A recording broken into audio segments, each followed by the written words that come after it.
వరంగల్ జిల్లా తెలంగాణ రాష్ట్రంలోని పట్టభద్రుల సమస్యల పరిష్కారానికి కృషి చేస్తానని రాబోవు ఎమ్మెల్సీ ఎన్నికల్లో తనను గెలిపించాలని వరంగల్ నల్గొండ ఖమ్మం జిల్లాల పట్టభద్రుల ఎమ్మెల్సీ అభ్యర్థి ఐతగాని రాఘవేంద్ర కోరారు.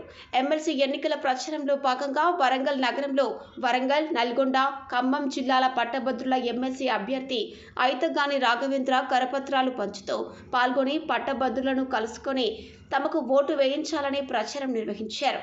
ఈ సందర్భంగా ఆయన మాట్లాడుతూ తెలంగాణ రాష్ట్రంలో ఉన్న పట్టభద్రుల సమస్యలు పరిష్కారానికి కృషి చేస్తానని, తనను రాబోవు ఎమ్మెల్సీ ఎన్నికల్లో మొదటి ప్రాధాన్యత ఓటు వేసి అధిక మెజార్టీతో గెలిపించాలని కోరారు. రాజకీయాలకు అతీతంగా జరిగే ఎన్నికల్లో మేధావులను గెలిపించాలని ఆయన అన్నారు. ఇప్పుడు పట్టభద్రుల ఎమ్మెల్సీ అభ్యర్థిగా మీ ముందుకు వస్తా ఉన్నాను. గతంలో 2021లో కూడా చాలా మంది ఇప్పుడు ఉన్న వాళ్ళంతా పోటీ చేశారు. గెలిచిన అభ్యర్థి మీ ముందుకు రాలే, ఓడిపోయిన అభ్యర్థి కూడా మీ ముందు లేరు.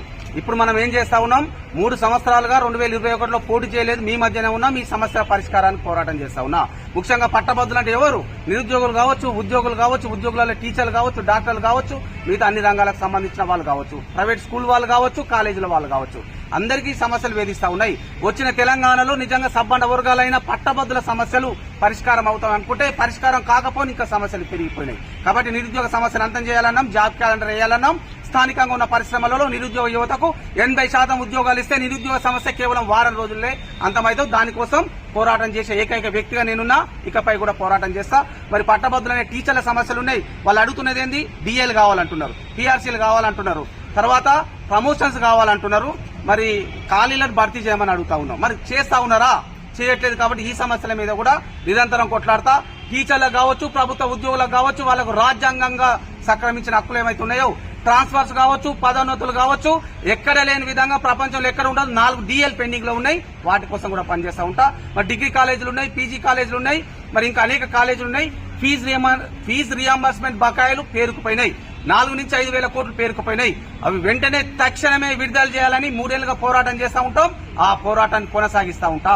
ఇంకా అందరు పట్టభద్రులు చిరుద్యోగులు ఉన్నారు, వాళ్ళకు ఉద్యోగ భద్రత లేదు. మరి స్కూళ్లు, కాలేజీలో పనిచేసే టీచర్లకు కనీసం ప్రమాద బీమా 50 లక్షలు ఇవ్వాలని డిమాండ్ చేస్తా ఉన్నాం. ఉద్యోగ భద్రత లేదు, వాళ్ళకి అసలు కూడు లేదు, గుడ్డ లేదు, ఒక గూడుగుడు లేదు. కాబట్టి ప్రైవేటు రంగంలో పనిచేసే వాళ్ళందరికీ, ముఖ్యంగా టీచర్లకు కావచ్చు, లెక్చరర్లకు కావచ్చు, డబుల్ బెడ్రూమ్ల తరహాలో ఇల్లు కట్టియాలి, 50 లక్షల ప్రమాద బీమా మరి మంజూరు చేయాలి. అదేవిధంగా ఉద్యోగులకు ఏదైతే పెండింగ్ లో మెడికల్ బిల్లులు ఉన్నాయో వాటిని కూడా తక్షణమే విడుదల చేయాలని డిమాండ్ చేస్తా ఉన్నాం.